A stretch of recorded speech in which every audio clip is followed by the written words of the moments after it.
Here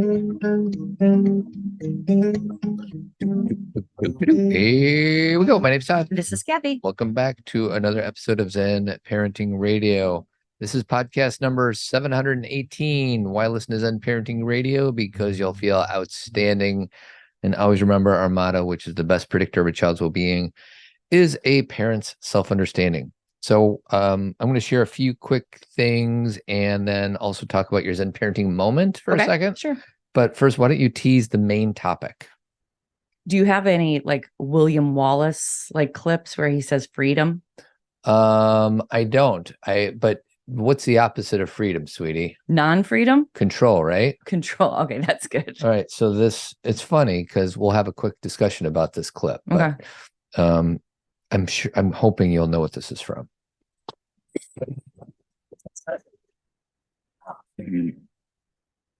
Control, you must learn control. So that's a very nuanced choice. I know, because Yoda is telling him to be in more control. Correct. And what we're going to talk about is how certain behaviors of humans, they over control. So they try to control other people. Yes. That's because the freedom. Yeah, like Luke needs to learn control. Inner control. And Yoda is saying, and we're saying, actually, why don't you loosen the grip a bit? Well, and that's why these conversations, I love these conversations. Like I don't like to shy away from these nuanced conversations where it's like control is good, control is bad, which is exactly what my Zen parenting moment was about. Yeah, life is messy. Life is messy. And the thing is what we're going to talk about is the most pop culture reference right now is over the weekend, actor Jonah Hill got called out by a girlfriend or an ex-girlfriend that he was very emotionally abusive. And, you hear that, you kind of read through it, whatever. But then she shared a lot of texts demonstrating what this looked like, at least through text for her. I'm sure she had plenty of experiences that we'll never hear or understand. And they are very, I think for a lot of women, maybe men too, they feel very, we've seen these things before, either in our own lives or in our friends' lives, this desire to control the person that we love. And then the step further, and we'll dive deeper into this after you're done with your first things, is then we use clinical speak to like co-opt, like we co-opt therapy speak to make it sound like it's okay. Said in another way, and I actually had this written down in preparation of today's podcast, the weaponization of self-awareness. Correct. Which is this is going to sound funny to say it's my sweet spot, but I write about that all the time. I actually tried to write a full book about it that didn't work out, but this taking of self-awareness and hijacking it for people's desire to use it corruptly. Yeah. They corrupt the system, and it's a lot of, there are within a system like self-help or self-awareness or mindfulness, there's so many good people trying to do good things, and then bad actors get in there and mess it all up. Yeah. Okay, so go ahead, Todd. So 3 things in an effort of promotion. One is we have an amazing YouTube channel, so like, subscribe, and comment on our YouTube channel. Yeah. Number 2, we have Team Zen. So we have an app on a phone. It's kind of a VIP or an insider's track to everything that is Zen parenting, which includes Cathy's women's group. We send out swag. We have micro communities. We have, I think, over 150 Zen talks, and it's a live Zoom thing. So that's the second thing. And I do want to thank Mary from Elmhurst and Emily from Gurney, our most recent additions to the Team Zen platform. Welcome. And then lastly, Cathy's book. Okay. You have a book called Zen Parenting. I do. Parenting ourselves and our children in an unpredictable world. Those 3 things will be in the show notes. Just scroll and click. Yeah. Sometimes people will say, I need to get somebody a parenting book or a friend a parenting book. What should I get? And it's weird for me to be like, mine. Yeah. But it is the reason that I like Zen Parenting, and that I'm glad that's a book that's out there just for me personally, is I feel like it's an encapsulation to the best of my ability of this show. Like, these are the things we're trying to talk about. So if you feel like there's someone, either yourself or someone who is a reader, and you're trying to explain, there's these ideas that I'm interested in, because remember, nothing Todd and I talk about is absolute. So it's more about processing your own ideas as you're reading. But the book is a good way to, and it's won a few awards. It's been having a good year. Yes, it has. It becomes like its own little thing. It's its own little person, and it's having a good year on its own. It is. And hopefully it'll have a good year next year too. But this year you're enjoying wonderful success. Yeah. Thank you. And don't forget about this. Tournament of bad. Tournament of bad. Tournament of bad. This is something we used to do in our early days of Zen parenting. It was just an opportunity for me to complain about something. Yeah. So I was at a restaurant with my family last week, and wonderful food. I'm not going to name who it was or where it was. Wonderful food, got the bill, and I noticed there's a 3% charge on it. And I forget what they called it. I should have taken a screenshot. A service charge. Like Ticketmaster does it too. Yeah, it's like a convenience fee for the restaurant. Mm-hmm. And I was just kind of wondering, like, what's up with that? Like, why don't you just raise your prices by 3%? I feel like it's a sneaky way to keep menu prices on menu items a little bit lower and yet still gain a little bit of revenue. And it just bothers me. So Does it? Putting it in the tournament of bad. Well, and again, this is like maybe a naive and not a fiscally thoughtful way to look at it, but because the restaurants we tend to go to are, ones that we like and we'd like them to keep going, I'm kind of like, it's just a weird way of adding revenue. That's all I'm saying. I know. And you're right. Like when it comes to something like Ticketmaster, where you've just spent $1,000 on tickets and then they're like, oh, and by the way, here's another 500. Yeah. I mean, come on, Yeah. like that's insane because it's hidden, but it was up front. Mm-hmm. They did say up front. Well, they said it at the bottom of the receipt that Okay. So, in relation to that, Okay. restaurants that don't give you, just put the ketchup on the table. Quit giving me these little containers of ketchup. Now, I am a ketchup freak. You are a ketchup lover. I love ketchup, and I feel like an idiot asking for 8 little baby things of Cameron ketchup. has to do that too. Just put the ketchup on the table. Well, I would love if somebody here is a restaurant owner or somebody who works in a restaurant. Let us know what the thought is behind that. I'm assuming it's to save money because, if you put the whole thing on the table, then you're going through it a lot faster. So there's a reason, but it also is then you've got to buy all those little containers. It just must be a pain. I don't quite understand it. Now, fancy restaurants, I get it. They're going for ambiance. But if you're at a sports bar or at like a microbrewery that serves food, just give me the bottle of ketchup and let me decide how much ketchup I want. We talk about that a lot just because you and Cameron love ketchup. And then the last thing in the tournament of bad is this. Sweetie, tournament of bad. What's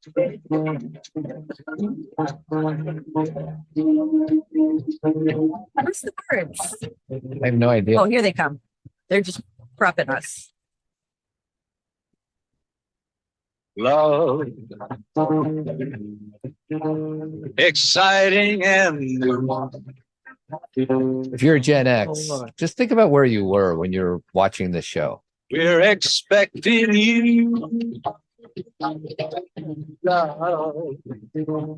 So don't ask me why, but Cathy and I woke up and I decided we were just talking and I decided to. Well, this is why. Yeah, why? I was talking about hiring a bartender. Oh yeah. And then you and I at the same time did the Isaac thing to each other. The finger guns. So then I was like, Isaac, I wonder, but we started talking about Isaac and we started talking about Gopher. And then all of a sudden, Todd is like a YouTube person. Like he'll just pull anything up on YouTube. And we thought we found like the greatest hits. Right. But it was actually a full episode. It was a full episode and it roped us in and couldn't turn away. It was awesome and terrible. It was all at the same time. Listen, here's the feeling I had watching The Love Boat, which I've been talking about for the last 24 hours. It's not just the song is one thing because, we've kind of heard that on and off. People play it as a joke, but to go into a show and to watch these people walk onto that boat, you remember the staircase. It's so Julie with her clipboard. Julie's got her clipboard.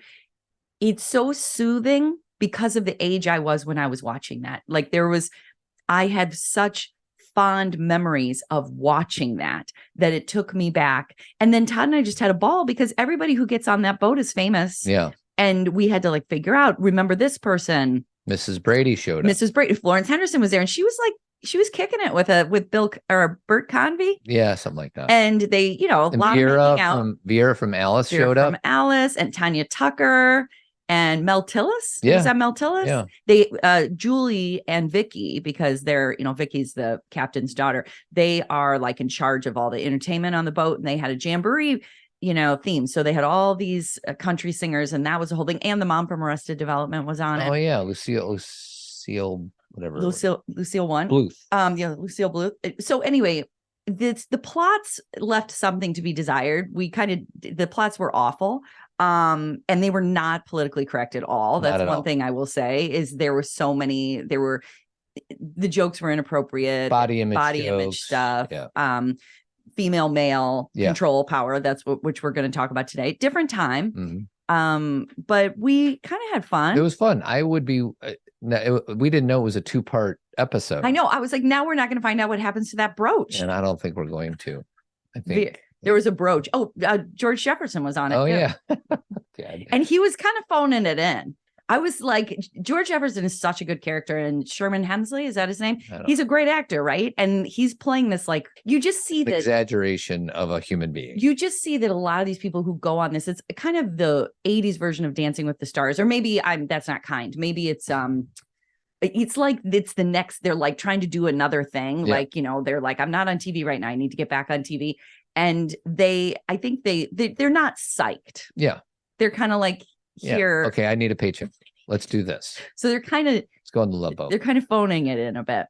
Next week, stay tuned for Fantasy Island. I know. We're going to watch Fantasy Island. Give a review. So Cathy has a Zen parenting moment. It was titled Life is Messy. And I'm going to play a teeny clip from one of my favorite movies called Parenthood. Oh. And just goes round and round. You'll know why. Do a lot of things. I mean, baseball's the least of it. And all those things, sometimes they're going to miss. Sometimes they won't. Sometimes they will. Sometimes they will. Well, what do you want me to give you? Guarantees? These are kids, not appliances. Life is messy. I hate messy. It's so messy. Here comes Grandma.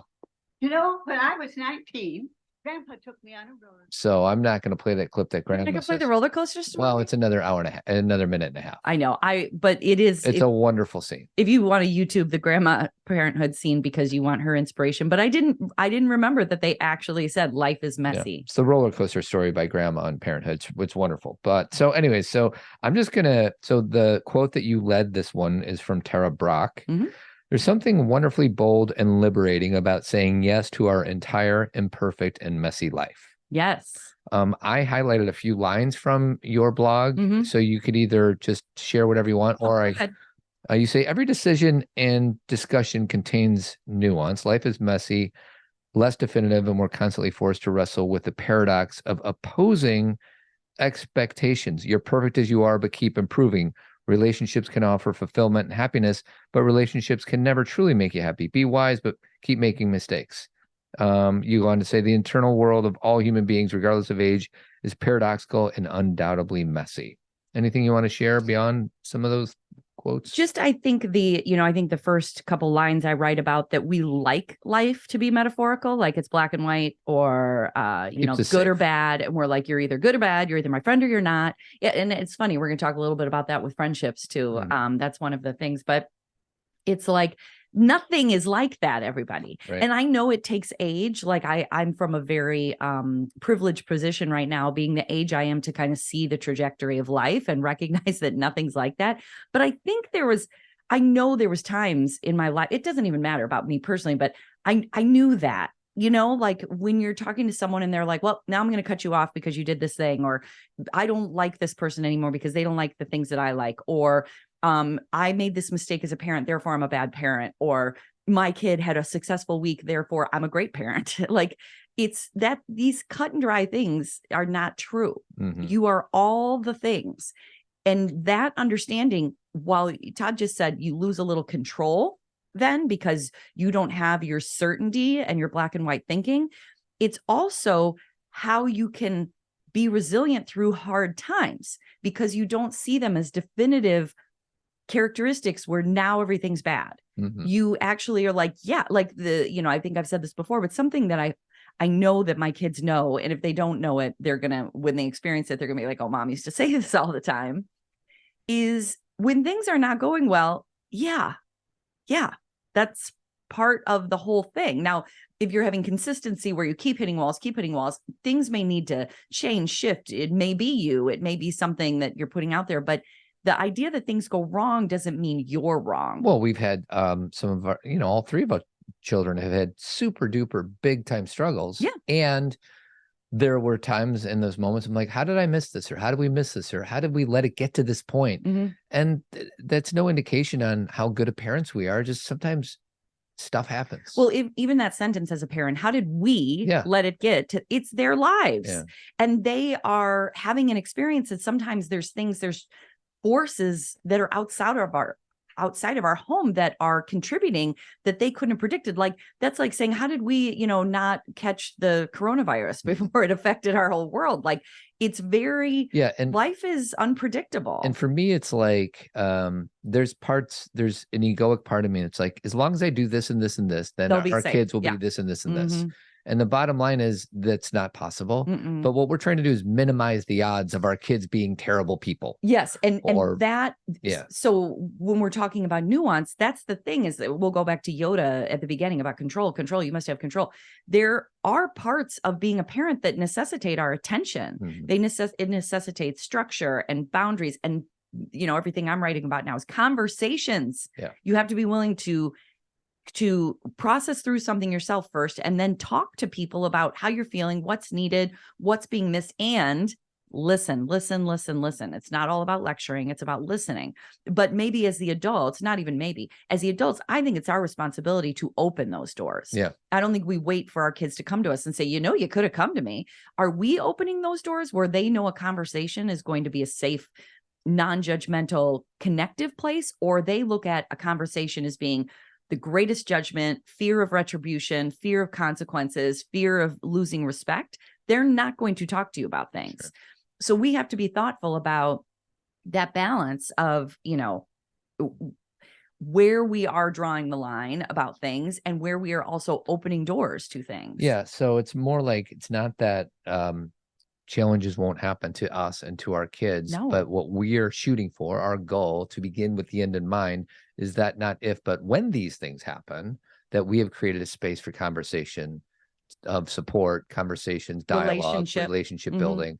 Well, and one of the last lines in there, and your sister and I she was talking about it with me last night, because I think she liked this line, was that sometimes we think that change is going to kill us, but it's actually the thing that saves us.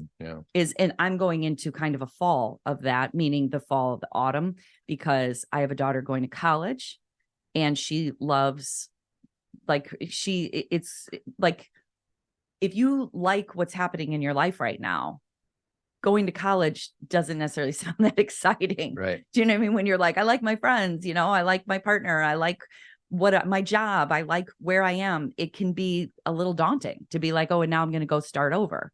And then I have another daughter who, same thing, likes her college, likes her friends, likes her partner, all that stuff, and is going to go abroad. Now, these are wonderful things. Like, they've worked hard for these things. These are things that a lot of people would love to do. But there's also, the nuance is that there's also a goodbye, and it's also hard, and change is hard. And when you go to college and you go abroad, you change, your life changes, and it will be difficult for me, even though I know they're doing what they want to do, and I'm supportive of all of that. But it is hard. And then I have a third daughter who's going to be a sophomore next year, and she's going to be doing all these different things. She's going to be driving in September. Todd and my life is changing. Our lives are changing dramatically. Big time. And so these are difficult things. They're beautiful. They're everything we work for. And those of you that have little kids who are like, oh my God, I remember, Todd, conversations we would have where we'd be like, can you believe that someday we'll just be able to go out to dinner without, making plans? And now we've been doing that for what, 4 or 5 years? And you know what? It hasn't gotten old. No, it hasn't. We're like, we're 5 years into, Skylar is 15 and it's been a few years where we can just not think and say, hey, we're going to dinner. Whereas before it'd be weeks in planning, and people of younger kids know exactly what we're talking about. And the babysitter who cancels. Yeah. So you can't go. And it's not, I have not become used to it. Me neither. I'm still appreciating the fact that there is this newfound freedom. freedom. That's what we're talking about. And that we, we'll like on a Friday be like, do you want to do a date tonight? Like just the ability to have that flexibility. And then there's always, the kid who's like, oh, my plans change. And we're like, well, then come with us. That's great. But we don't have to change our plans. Right. It's not about, we don't want to be with them. I would love them around, but we don't have to be at the mercy of everybody else's lives. Yeah. But that for those of you that have young kids, it's like, that feels so far away. I'm, going to say the most cliche thing in the world. It's not that far away. Yeah. And you do what you do in your time. And then all of a sudden these little things start to change. Right. And all of a sudden, so anyway, that's, thank you for sharing that Zen Parenting Moment. And if you want to subscribe to Zen Parenting Moment, it comes out every Friday and you can just scroll down. Boom. So you have to, so we're going to use the Jonah Hill thing that came out this weekend as a vehicle of discussion for control and weaponization of, self-awareness or therapy and among other things. But can you frame this for people who have no idea what we're talking about? Absolutely. And I'm going to try and, this week, it just happens to be Jonah Hill, but it's not just him. Right. And that's something we have to remember is he is also part of a culture that is like we are, that has normalized this kind of behavior. Mm-hmm. And that we view this, sometimes people like categorize this as like loving, and so he's just now in the hot seat where we're focusing on this. But basically what happened is, as I said at the beginning, his girlfriend, I think on Friday or Saturday, spoke out and said that she had been in an emotionally abusive relationship with Jonah Hill. And so of course people were asking questions, why? Or what did that look like? And so she shared some texts that he had sent to her and she had, sent back. And just for a little, just to kind of give you the overview, she is a professional surfer. And so that's how he found her. He actually DM'd her on Insta because she's posting all these pictures of her surfing. And obviously that there's a whole community in surfing, men and women. And obviously the clothes that you wear in surfing are bathing suits. Okay. So these are just logical understandings, but I don't know at what point where they were in their relationship, but what the texts basically said were Jonah telling her what pictures were going to be okay for her to post and that she needed to take certain ones down because she was showing her body. Even though, and she would say, but this is a swimsuit. This is what I do. And this is my profession. And he's like, well, this is my boundary. And I respect you if you don't want to do it, but then goodbye. Mm-hmm. So, and there was a lot more than that. He actually sent her a list. Yeah, it's quite a few different texts. Yes. And he actually sent her a list of things of saying, these are my boundaries, which I kept saying to Todd, let's change the word boundaries to rules to date me. Like these are the rules. Like this is the co-opting of therapy speak, where we have normalized the word boundaries as a positive thing, which it is. But what he's doing and what a lot of people do is they hijack these words to make them fit their agenda. And so instead of saying rules, he's saying boundaries. What boundaries are for our own internal well-being. It's basically the best definition is it's okay. These things are okay and make me feel safe. And these things are not okay. Now you may say, well, that's what he's doing, but he's taking his own insecurity. Yeah, it's not boundaries. I might be oversimplifying, keeps one safe. And these rules that Jonah expressed were to keep his ego safe. Thank you. Beautiful. I couldn't say it better. That was trying to keep him from having to deal with his own feelings, his own insecurity, and his controlling behavior. Yeah.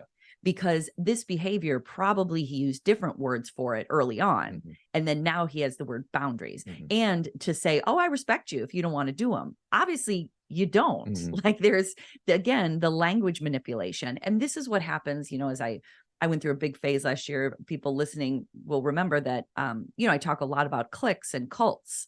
And this is what they do to bring you in, is they start to use language to manipulate your thinking. Yeah. I really recommend Amanda Montell's book called, look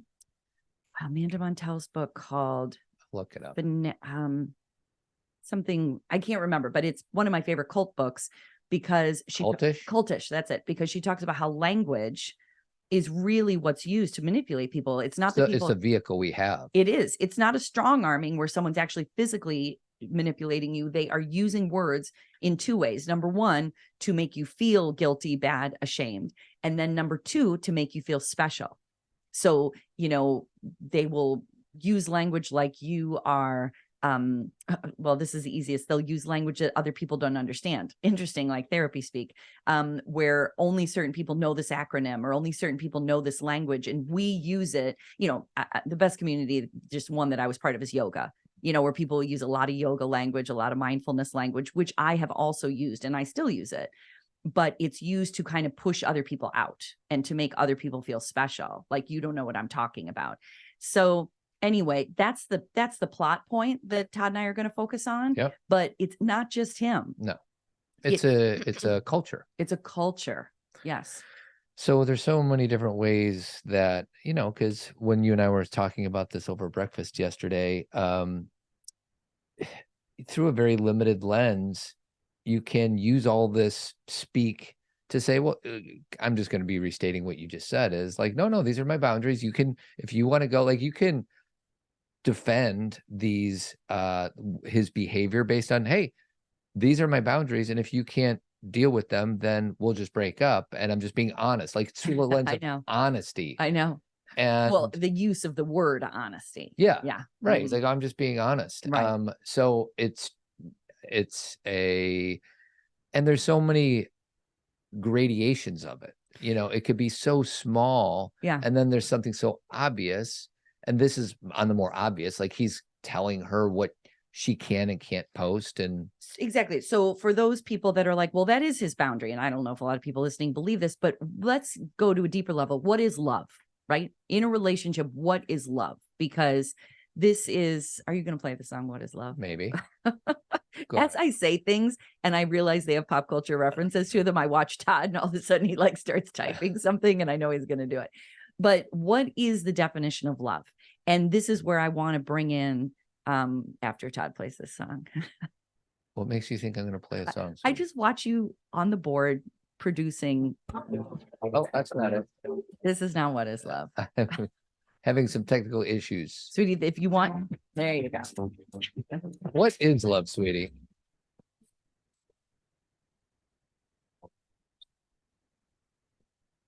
Deep lyrics here. What is love? Baby, don't hurt me. Yeah. Is basically it. All right. Actually, there's a few more. There's some. There.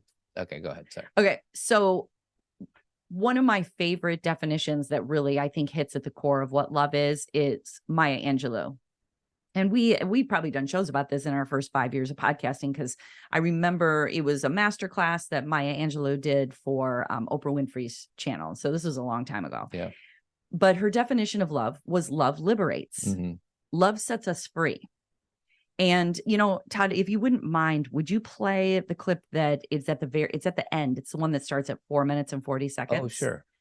So I gave Todd this clip so she could explain it because it's her quote. Mm-hmm. And here we go. Okay. You were a piss poor mother of small children, but you were a great mother of young adults. And if you need permission to go, I liberate you. I went back to my house and something said, go back. I was in my pajamas. I jumped in my car and ran. And the nurse said, she's just gone. You see, love liberates. It doesn't bind. Love says, I love you. I love you if you're in China. I love you if you're across town. I love you if you're in Harlem. I love you. I would like to be near you. I'd like to have your arms around me. I'd like to hear your voice in my ear. But that's not possible now. So I love you. Go. There we go. And so she started out talking about when her mom was dying, she said, she was saying to her mom, I've heard that some people need permission to go. Mm-hmm. And, oh, sorry. I was just getting ready for the next one. So, and Todd and I both had that experience. I said to both my parents when, and I don't, at the point we were, you don't know how much they hear, but you do say to them, it's going to be fine. Mm-hmm. You can go, you can go, you can go. And that's what love does. Love doesn't say, get well, it doesn't say like, stay here, don't leave me. It's like, this is, we love you. And so this is what we do. We liberate you. This is what we do as parents. we don't hold our children and say, child, you're going to do this sport and you are going to get straight A's and you are going to be this person. And you're going to dress this way and I'm going to do your hair this way. That's not liberating our children. That's telling them who to be. Now, everyone may say, well, but what about, there's nuance in there, maybe for certain occasions, you're like, you will wear a dress. Maybe some mornings you do comb their hair. I'm not saying we don't participate in their lives. I'm saying we don't hold their lives. We don't control their lives. The big thing is, I think that Todd and I want to talk about was with your partner. Yeah. What, I really am. I do have a lot of experience prior to Todd. I've been telling him this for the last 3 days because reading those texts are not unfamiliar to me. Until Todd, all the people, maybe not all, but majority of people that I was maybe somewhat serious with, it was a controlling thing. Okay. Not all the time, like not every second. Well, that's the confusing part, right? This is what groups do and cliques do and cults do is there's good in it too. Abusive relationships, when they get to that point, they're not all bad. Mm-hmm. There's bad moments or bad experiences or occasions or just the fear that lives inside of it. Nothing is all bad. It's, again, you got to go back. It's not black and white. It's the gray is really difficult. What were we just talking about, Todd? Where it's I think we were talking about it's so easy in a marriage to be like, this is the best marriage in the world. We love them so much. Nothing ever goes wrong. Or that's one end of the spectrum. Or this person is awful to me. They're abusive. They are off. It's so obvious they're abusive. And so the decisions are easy. Mm-hmm. You're either going to stay or you're going to go. Yeah. Most are in the middle. And so there's a lot of like figuring out and negotiating and growing and being willing to learn.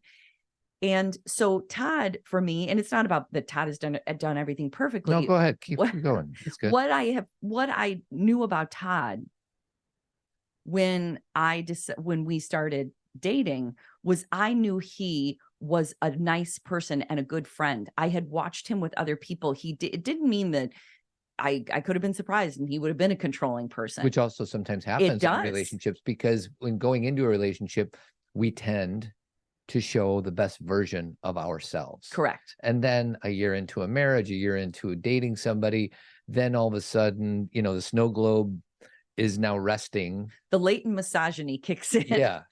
Certain things happen. Yeah. It's like the culture that lives inside of you mm-hmm. starts to come out. And I'm not saying that happens to everybody, but there's pieces that are underneath that we're like, oh, I didn't know I felt this way. It happens to us as parents, right? Yeah. When we're like, I'm never going to do this. I'm never going to do that. And then all of a sudden we're saying these words that we thought we never were going to say. It lives inside of us.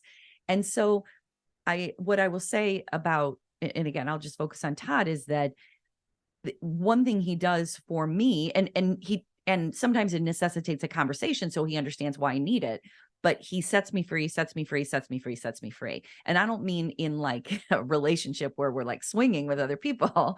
Or like, you're like, it's you've never, and this has happened too, where a partner will be like, you know what, I need a break and I'm going to go on vacation for 3 weeks. Yeah. Like if you said that to me when we had 3 kids that were all in their adolescence, I'd be like, no. We're a partnership. Right. Like that's not freedom. That's like, there's some responsibility here so like all this stuff is new. That's disregarding of me. Right. Like, and that's why this is such an interesting conversation, because there's no absolute rights or wrongs, and every relationship is different. Mm-hmm. And you get into a relationship for a certain reason for what your needs are. And then you're constantly, if you stay together in a monogamous relationship, you're constantly negotiating what that looks like, or, maybe even those things shift. So, well, it's fine. I'm kind of thinking of like values. Like you and I are not into swinging. There's plenty of couples out there that are into swinging and all that. But for you and I, our value is like, we're going to be monogamous. Yeah. And I feel like what Jonah weaponized was like his values are, my girlfriend can't show herself in a certain way in a bikini, even though she's a surfer, and she should have every right to picture whatever, to post any picture she wants. And Jonah's saying, well, these are my values. And he's saying, you're disrespecting me. Yeah. And he's also saying another one of my values is you listen to me mm-hmm. and you do what I tell you to do, which sends like a chill up my spine, because that is abusive, mm-hmm. where you're basically saying, I will control and manipulate you. I will tell you what to do. And then I'll also tell you I love you. And I don't know this for a fact with him, but I will talk about relationships that often end up this way. It begins with so much love, like something we call love bombing, where you just give everything you have to this person. You connect them to you. You make them need you. You make them want you. You may even separate them a little from their friends because they're so connected to you. And then you start doing these things. So these are not like stupid women. These are experiences where it is intentional. Yeah. There is a manipulation process that is going on. So going back to liberating, what I mean is one of the best liberating things that we have in our relationship is the ability to talk about everything. Mhm. So, I just see so often with women I know and women I work with where they'll bring something up and their partner will be like, I don't want to talk about that, or you're bringing that up to hurt me, or why are we talking about this again, or get over it. And there's no respect for the conversation in itself. Well, and this Jonah thing, I just see it as such an easily resolved thing. Like, Jonah's obviously into therapy. Like, if you're struggling with this part of your relationship, talk about it in your therapeutic session, or bring her in to the therapeutic session so you can have an honest conversation about it. All this happened on text. Like, what an awful way to resolve conflict. Well, an interesting part of the texts were there was some alluding to, and I'm going to say alluding to because we really don't know the full story because it's a pop culture story, but that his therapist, because we were talking about, we hope this isn't Stutz, which is the therapist. He did the whole podcast, but there was some alluding to the fact that his therapist said this was okay. Mm-hmm. And that she had a therapist that was like, this is manipulation. Mm-hmm. And because he said at one point, I think it's so funny that your therapist hates me, mm-hmm. or something. And then she also had a friend that she was texting with, that the friend was like, this is not okay. Like, there was a lot of like these outside, and I'm saying this because there are therapists that don't do a great job with these kind of things. Yeah, because therapists are human beings. They are. There's ones that have intention of being good who end up being really bad. Exactly. And if they're in a relationship, and again, let's pretend it isn't Phil Stutz, because I don't like that idea. Yeah. Let's pretend it's somebody else. They can sometimes be so enamored with their client. Oh, yeah. That they are like, whatever you feel, yeah. whatever you say, like that happens. These are human beings. Well, and I've said to many of my clients, because I talk a lot about revealing your honest truth to your partner in a very conscious way. Yes. But I'm also very careful to say, listen, revealing and dumping are two different things. Yeah. Revealing from a conscious place means, hey, I'm as part of this as you are. Yeah. Dumping is blaming, being in victim consciousness, and just saying whatever the hell you want. And because I say to my guys, I'm like, dude, just because I'm inviting you to reveal from this place doesn't give you permission to just dump all over your partner. Right. Because you're like, because yeah, I'm inviting you, my client, to share your vulnerable feelings. But if they show up from this really restricted, controlling manner, that's not revealing. That is you just vomiting on the other person. Correct. There's no connection that happens in those moments. And it's interesting to switch it off partnership for a second. There are some conversations we've been having with our girls and some of their friends about things that this happens in friendship a lot too. Mm-hmm. What you just said of this dumping Mm-hmm. on text, and then you need to listen to me, or aren't you my and friend? they say, well, I'm just being honest with you. Correct. Like, no, that's not, if you want to be in relationship with somebody, that's not the way to do it. And so, even the idea of love liberates you have to have an understanding of what that means in the relationship you're in. Because like Todd said, we could be you and I could be in relationship with other people and have a different value system. And when I say values, that's a strong word. We may have a different agreement, because values tends to be more of an internal guidance, but we may have different agreements, but because you and I are together, we have to come up with agreements with each other. Well, and I'm guessing Jonah didn't say on their first date, hey, just so you know, I'm going to be monitoring your posts. Right. And dictating to you what I think it's okay that you share or not share, because, and I'm just making this up, because I'm a big famous person and I'm under bigger scrutiny and I don't have to deal with any pushback or whatever. I'm guessing that did not happen on day one. No. And I think, like I said before, I think he's probably a love bomber. Yeah. because anybody who starts to really control people, they can't do that until this person they fill them up. Until this person feels dependent on them. They, I don't know these specifics, but they could be living together. They could like share a dog. Like it's not, sometimes we're so flippant about, well, then they should just do this. And I think it's important to note, like, I'm sure if there's a video camera taping the relationship between these two people 24/7, there'd be tons of evidence of how Jonah is a loving and compassionate. And that's the thing, like, but that's why it gets so confusing. I remember we always talk about the burning bed because I watched it when I was a little kid. And, physically abusive husband is just completed abusing Farrah Fawcett's character. And he would always say to his kids, "I love your mama." And I'm just like, I know. And that's because, and again, this is why I wanted to dig into the word love. It was your understanding of the word love that made it confusing to you. Yeah. His understanding of the word love was controlling a person and have someone be subservient to them. Yeah. He's like, he should just put the word love away and say, I love to control your mom. Yeah. I love to have ownership over your mom. Yeah. His definition of love. And that's why words are so important, because going back to what Maya Angelou said, what does love do? Love is really about the valuing of another person so much and honoring them that you want them to feel joy and happiness in their lives. Well, you're not focused on what you need from them all the time. Of course, in relationship, hold on one second. Sorry. Of course, in relationship, you want to have your needs met, but that the big overall goal is that you want this person to feel good about who they are. We were at a wedding this weekend. And my friend Sean, who gave the toast because he was the father of the bride, talked a little bit about I'll call it, my judgment, the ridiculousness of the traditional version of a wedding ceremony. And one of his friends said something like, "Are you excited to give your daughter away?" Oh, yeah.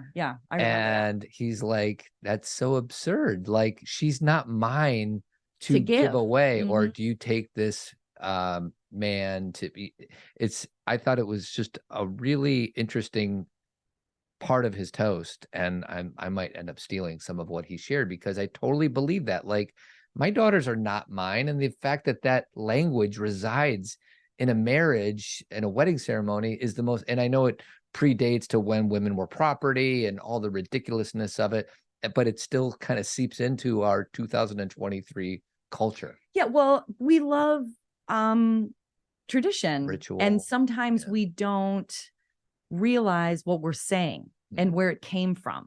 And it's part of the reason why, sorry to go down this track, but I'll just be quick. It's part of the reason why we need to understand history. Right? Is if we're just going to be like, nope, let's just do today. Who cares where it came from? Who cares why we have that statue? Who cares why we say these things? Then we're missing what the intention was behind it in the first place. And sometimes that's not a good thing. Sometimes the history behind things carry a heavy negative energy. And that whole idea of, do you give, I'm going to give her away. And again, I get it. Like it was probably said at my wedding. It's not a judgment of people. It's just that really means she was my property and now she's your property. Mm-hmm. And so these are conversations that we may say, you know what, I know what it means, but I like the tradition. We're going to go with it. Great. You get to decide that. Yeah. And I think that was said at my wedding. Well, when we started out talking about messiness and control, and now we're talking about possession. Correct. And it all is intertwined with all this. And that's the thing, is I think as Todd and I watch, our girls have relationships and be in friendships, and we even watch friends of ours get remarried and repartner. And these issues, they're ongoing, they're forever conversations. And what does it mean? The bottom line is, because I started the podcast by saying freedom.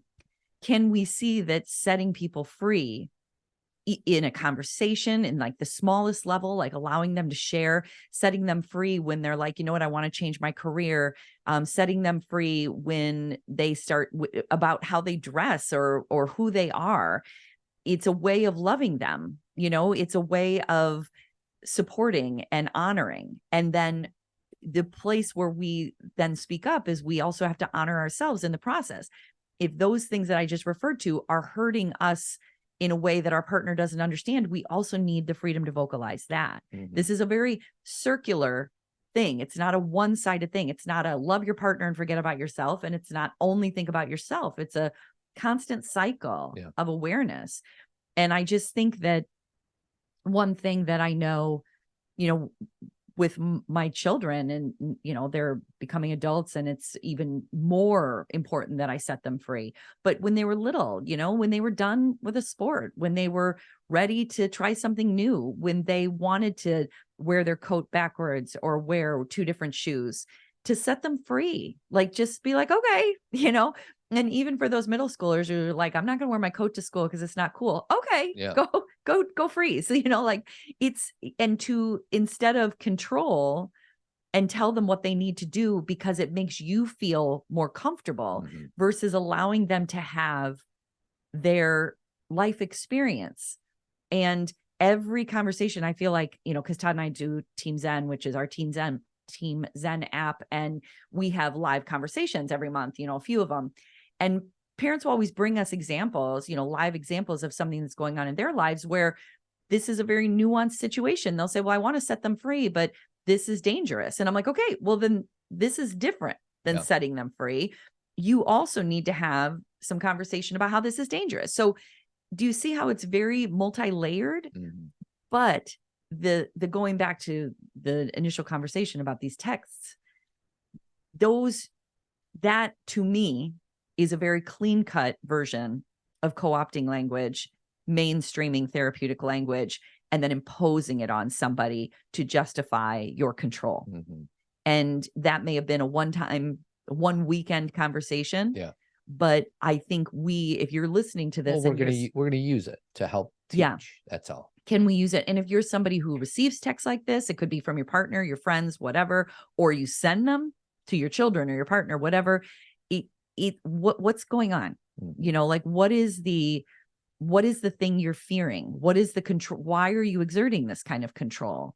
And sorry to keep going back to Jonah, but it's he might say it through the lens of keeping her safe, when in fact he's keeping his own ego safe. So it's always about what's underneath it. Like, if you want to say something, if you believe something, it's about the exploration of, like, why am I doing what I'm doing? And I'm guessing that this was not it's funny. Like, I thought about like, because I said something to you like, well, it kind of sucks that this was a private conversation between these 2 people and we're all now talking about it.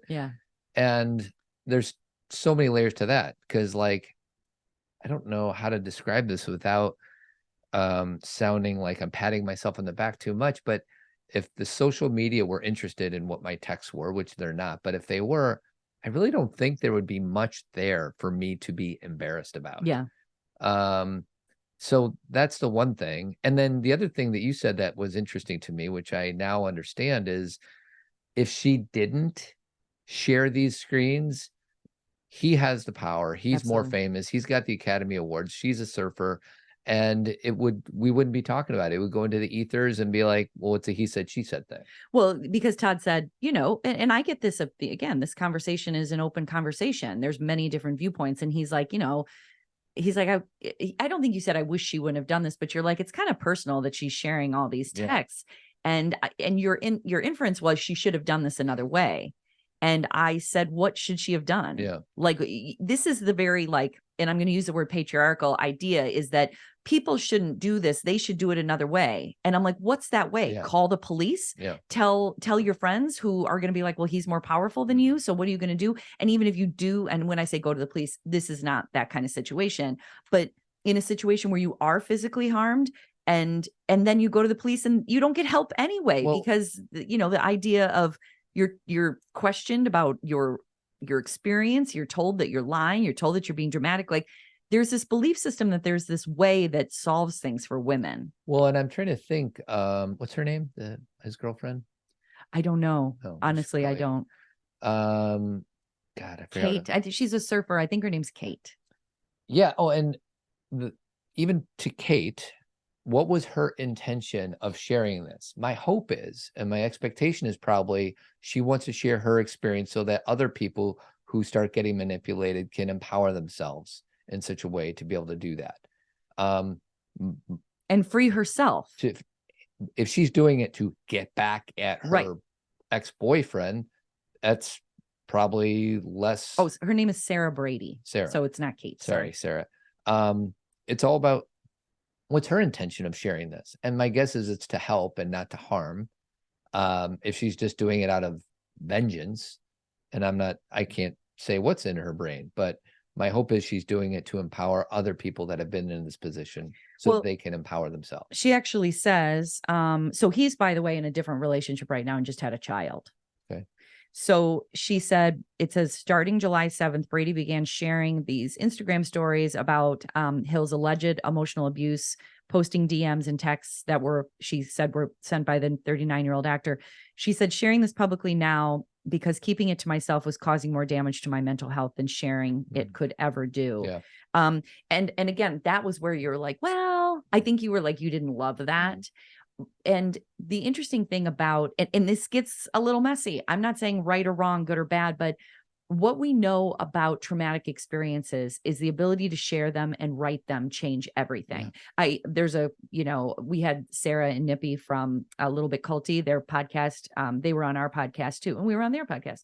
And they talk to people who are getting out of cults, every week. And I was just listening to one this morning, and they were talking to all these people who get out of these experiences. Someone always inevitably writes a book, and their therapist inevitably recommends it, because when you've gotten out of an experience, there's two things you really want to do: get it out of your body and get it all on paper so it's not living inside of you. Yeah. And then number two, you want to share your perspective of it because other people have their own story about it. And it's not about winning or losing. It's about feeling like you got your story out. That's why I write. Yeah. These Zen parenting moments that I write, they're not for you, everybody. They're for me. It's something I'm struggling with. And so me getting it on paper helps me find the language to find a place to put it. Some people paint, some people sing, some people dance. I write. Yeah. And so for her, there was obviously, she's been dealing with this for a while. She's in therapy, and there was a decision she made. Everybody can have their own opinion about if it's right or wrong, good or bad, but to not, it must be interesting. And this is totally true with Harvey Weinstein and all those other people too. When you are going on and you're struggling and you're suffering after a breakup and that person is thriving, that must be really interesting. Yeah. And I guess we in our own experiences have that, where if you've had a breakup or something like that, or a business partner, and then you're watching them and you know how bad they are. I don't know. I don't really even want to comment on good or right or wrong. Sure. Because I don't have enough information. So there was one more quote you wanted me to play from Maya, and we're getting close to the end. Okay. So I think this last one, the reason I liked it is because it's about kids. But just to give you a teeny bit of background before Todd plays it, Maya Angelou and her mother had a really difficult early childhood experience. Maya Angelou's mother, you kind of heard this from the last quote, was not very supportive of loving when Maya was young. And you may know her story from reading Maya's books. But when Maya was an adult, she was amazing. And they became very close and very connected. So this is a story where Maya was young. She had just had her first child. She was living with her mother, and her mother was helping take care of her. And she told her mother, "I'm leaving." All right. So tell me when to cut it off. Okay. She asked me, "You're leaving my house?" I said, "Yes, ma'am." "And you're taking the baby?" I said, "Yes."